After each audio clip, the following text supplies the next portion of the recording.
A celebrity stylist gets on the stand, Deontay Nash. And he said he spent pretty much every single day with Cassie. He said he saw Diddy and Cassie together. But then he said that Diddy would also refer to her as the B word. He would call her an SLUT. Cassie Ventura, known to millions by just her first name, was always seen as the perfect blend of talent, beauty, and poise. Her relationship with Sean Diddy Combs was splashed across headlines, red carpets, and magazine covers. But what fans never saw was the emotional toll hidden beneath the glitz. That changed when Diddy's former stylist stepped forward with a first-hand account that shattered the illusion. According to this insider, Cassie wasn't just the girlfriend of a mogul. She was a woman trapped in a life of secrecy, manipulation, and pain. The stylist worked closely with both Cassie and Diddy during pivotal years and witnessed moments that made them question everything. Unexplained bruises, sudden mood changes, and Cassie's growing isolation from friends and family. What's more, Cassie was involved in a secret affair with a powerful figure in the music industry, someone highly influential, yet completely hidden from public view. It wasn't a fling, it was real. And it complicated her already fragile world. Stylists often see what others don't, and what this one saw was a woman wearing a mask, flawless on the outside, but breaking on the inside. How much time Deontay spent with Cassie, and he said he spent pretty much every single day with Cassie. He said he saw Diddy and Cassie together, though, about once a week, but that's still a pretty often time. And then he was asked, what were the names that Diddy referred to Cassie as? So first, Deontay was like, oh, baby girl, Cassie. But then he said that Diddy would also refer to her as the B word. He would call her an SLUT. He would call her a... But he said it's the B word that was his favorite word to use in reference to his own girlfriend, that being Cassie. And he said, he being Deontay, said that Diddy would call Cassie an outright SLUT. And I'm sorry, guys, I know you guys, I have to be very careful with just the words that I can say on air. But Deontay explained that when Diddy would call her these names and when he would use these words against her, that Cassie would be sad. She would be depressed about this name calling. Deontay went on to explain that Diddy threatened Cassie a number of times, threatened to release her send those sex parents, threatened to beat Cassie's behind, and it drove Cassie essentially crazy. She would cry, she would stay in the house. Deontay explained that Cassie would essentially cocoon up when Diddy would just call her these names, and Diddy threatened not to release her music, something that the government has talked about at length throughout a bunch of different witness testimony. Who was the former stylist to Cassie Ventura, he testified to acts of violence, often seeing bruising on Cassie. He testified that at one point on a 2013 video shoot that Sean Combs also attacked him. A lot of violence, a lot of bruising, and a lot of blackmail. He said that he had threatened to release Cassie's videos, including to her parents, that he would get her parents fired. He would say things like, I'm going to beat you. I'm not going to release your music. I'm going to get your parents fired.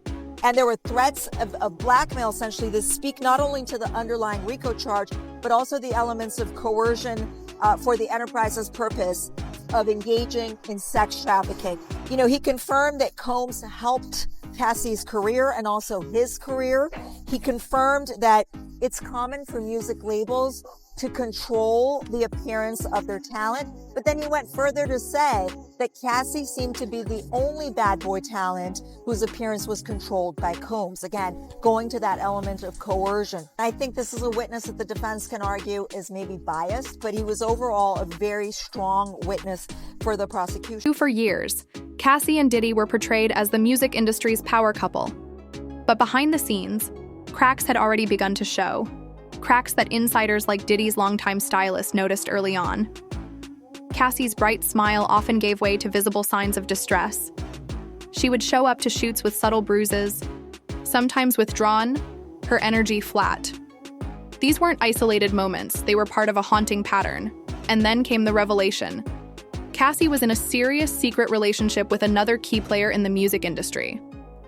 This wasn't tabloid gossip, it was a heartfelt connection, a source of comfort during her on and off roller coaster with Diddy. While the public saw her fade from the spotlight, missed appearances, stalled projects, the stylist saw what was really happening. Cassie was emotionally overwhelmed, caught between two powerful men. enduring abuse while guarding a forbidden love. The cost? Her peace, her voice, and, nearly, her career. Hollywood thrives on image. But for Cassie, keeping up appearances meant burying her pain and hiding the truth from a world too eager to idolize perfection.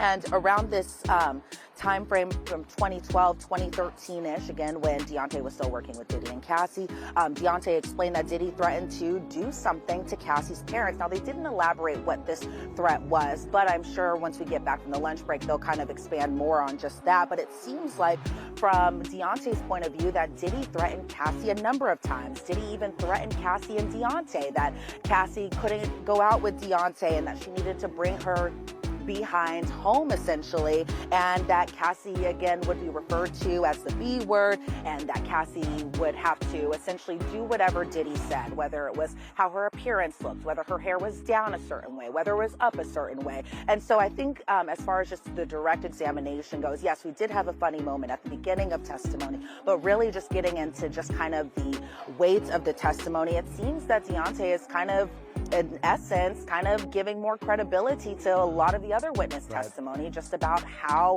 mean and potentially forceful Diddy was against her. Well, I'm not gonna lie, Jesse, I absolutely love everything about Deontay Nash being on the witness stand. He's funny, he's sassy, and look, when I see it, if I were to see an exhibit photo of myself and I looked in beautiful in this glamorous headshot, I would tell the entire courtroom too that I looked fabulous and stunning, and there was just this eruption of laughter inside the courtroom. And so Deontay Nash definitely at some points during his testimony, the personality is brought out, but he is there to talk about a lot of substance too. And that is just about his working relationship with Cassie Ventura as well as even Diddy. He styled both of them. However, he did have kind of a better friendship and relationship with Cassie, and he witnessed a lot according to his testimony during his time while he had worked as a stylist with her. And so we're introduced to Deontay Nash around 12 o'clock-ish, right before the lunch break. He was the last witness who was called before we went to lunch. And so he was kind of explaining just how he had started working with Diddy and Cassie. He started off as an intern for Derek Roche, and Derek Roche was actually Diddy's stylist. And when Deontay is on the witness stand, Jesse, he's not even referring to him as Diddy or Sean Combs. He calls him Puff or Puppy. That is what he calls him by, and that's normally the name that he's familiar with. And so we do see that exhibit photo of Deontay Nash. It was a glamour shot of him, and of course, he said that he looked amazing and fabulous, and I'm sure the transcript read just that, but just being inside the courtroom, it definitely was kind of a good, funny, highlighted moment, and then it got more serious from there. So he was explaining that he had worked with Diddy and Cassie from 2008 to 2018, so about a 10-year period. Then we get into the 2009 to 28 time frame, which is a long time, but Maureen Comey, who did the questioning under the direct examination, was essentially asking some foundational questions just about Cassie's journey wasn't just about fame or relationships, it was about survival. The stylist recalls how Cassie began pulling away from toxic circles. Her spark would return, if only briefly, when she reconnected with old friends or found space for creativity again. But even as she tried to take back control, the damage lingered. She was juggling two lives, the public one centered around Diddy, and the private one wrapped in secrecy and emotional complexity. The powerful man she was secretly involved with operated in the shadows, but held real influence, and that only deepened her sense of entrapment. The abuse wasn't always physical. It came in more insidious forms: emotional manipulation, gaslighting, control disguised as care. Cassie would show up looking flawless, but the stylist could see it in her eyes: the fear, the anxiety, the exhaustion of keeping it all hidden. Cassie's story mirrors the hidden pain many women endure in high-profile relationships, where the stakes are high, the power imbalance is immense, and walking away isn't always an option. But her resilience? That never faded. Some reason Big had to be at that party, because Puff is the one who, and you'll see in Kirk Burroughs' papers, that Puff is the one who scratched out Big trip from going to London, and then turned around and lied that Big didn't want to go to London, which was a bunch of crap. You understand what I'm saying? Because he asked Clark Kent to go to London with him. He asked Clark Kent to go to London with him. And Clark Kent was going to go to London with him, God bless the dead. You understand? Clark Kent told that story. Now, in this trial, Cassie was telling how D-Rock and Puff was trying to line Suge Knight up. But like I said, I'm not going to get into that right now. I'm just going to get into the fact that D-Rock has been with Puff since Big died. You understand? He went and did a little time, and when he was in jail, he was letting everybody know when he come home, Puff was going to take care of him. And he became head of Puff security, making sure Puff was all right. Puff also gave him that clothing line, which was Bully. It was Big's ideal, but it was Invisible Bully. You understand? Gave him that clothing line. They was doing a little work, and he was doing the t-shirts and everything like that. And I guess Puff was actually, paying him back for helping him get Big to that party. I'm glad Ms. Wallace ain't here, brother, to see and hear what we're finding out about D-Rock now and the things that he did and how he was, so close to Puff and doing some of the things with Puff. And it's crazy right now. I'm glad Ms. Wallace is not here to hear that because she was somewhat fond of D-Rock. One of the most alarming parts of Cassie's story was the isolation. The stylist explains how her access to loved ones was slowly limited, sometimes by circumstance, other times by deliberate manipulation. It became harder for her to reach out, harder to ask for help. In Hollywood, image is everything. And for Cassie, the choice was devastating: protect her career or tell the truth. She chose silence, but not surrender. Over time, the stylist saw her push back, quietly, steadily. Whether it was seeking therapy, leaning on trusted allies, or making independent decisions, Cassie started to reclaim parts of herself. It was never dramatic, but it was powerful. Her journey wasn't linear. There were setbacks. There were fears. But the tides were shifting. The stylist's testimony arrives at a time when Hollywood is being forced to reckon with its culture of secrecy and abuse. Cassie's story is more than a celebrity headline. It's a warning. Even stars who have it all can be victims of power and control. And behind every silent smile is often a scream no one hears. That's an effed up subject and situation, man, to even imagine that you got somebody doing that to somebody that you supposed to care about and you supposed to be in a relationship with. Yeah, when I heard that, that was crazy to hear. Disturbing that. You can't make this shit up, bro. This is made for XXX TV. The stories that we're hearing about the things that Cassie has done, and we got these people out here believing that, she made this shit up. She ain't did this with nobody. I ain't seen not one of her ex-boyfriends. I ain't seen not one of the people that she dated in high school or none of that stuff come out and say that she was doing that way before she got to Diddy. So it is disturbing, bro. It's disturbing that he could brainwash her to the point whereas that she believing that she pleasing him and all his fetishes and everything by doing some shit that she's doing for him, man. It's crazy.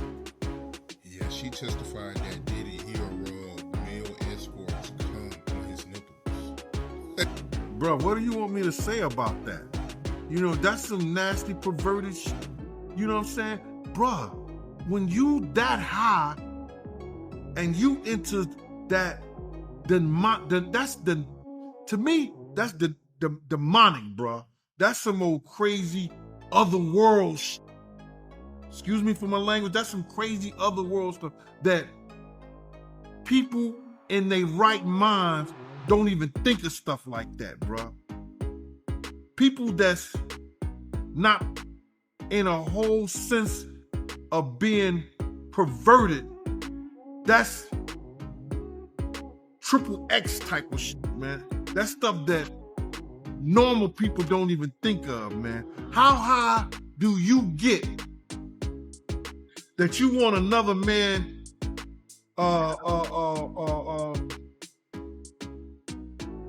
juices rubbed on you. What stands out most in Cassie's story isn't the pain, it's her strength. Despite years of manipulation, fear, and suppression, she found a way to fight back. To speak, even in silence. To seek support, even when the world wanted her to smile and move on. Cassie's story mirrors a larger movement happening in entertainment, one where survivors are rejecting silence, naming abusers, and pushing for a culture that values safety over spectacle. It's also a story about allies, people like the Stylist, who witnessed the truth and chose to speak up. Their bravery is what helps shed light on stories like Cassie's, stories that deserve empathy, justice, and change. Cassie's journey reminds us that fame does not equal freedom, that wealth does not guarantee safety, and that behind the flawless photos lies a human being fighting to survive. As she rebuilds her life on her terms, Cassie becomes more than a pop star. She becomes a symbol of courage, of resilience, and of the painful, necessary work of reclaiming power in a world that often demands silence from women who dare to speak. If her story moved you, don't just watch, listen, share, speak up.